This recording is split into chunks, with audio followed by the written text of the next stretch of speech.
est ton cousin? Cette question, de nombreux citoyens la répondent parfois à la suite d'une longue hésitation. Pourtant, des cousins occupent généralement une grande place dans les souvenirs d'enfance de certains, au point où il est parfois difficile de faire un distinguo entre frères et sœurs d'une même fratrie. On a des liens très étroits.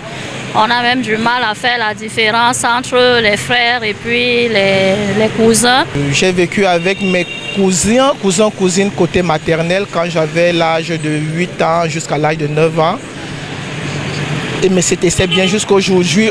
Il y a une particulièrement qui a beaucoup influencé mon caractère aujourd'hui, ma cousine. Je considère mes cousins et cousines comme mes propres frères de sang. Comme mes propres frères de sang, nous entretenons de meilleures relations. Dans ma famille, nous considérons les cousins et cousines comme des mêmes personnes. Cependant, de même que l'on rencontre des conflits entre frères et sœurs consanguins, on en rencontre également entre cousins. Il y a des conflits mais qui se règlent.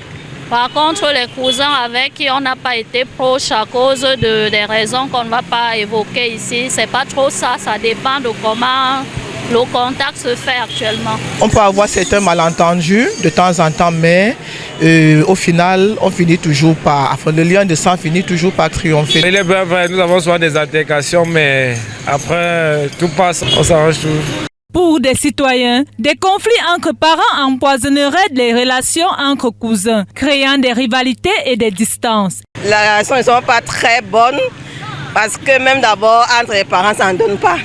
Maintenant, entre cousins, ça va donner comment? Puisque tel parent donne sa part de version à son enfant, l'autre donne sa part de version, ça ne va pas donner. L'amour entre cousins peut être vrai malgré les désaccords qui parfois finissent par se régler avec le temps. À chacun son cousin.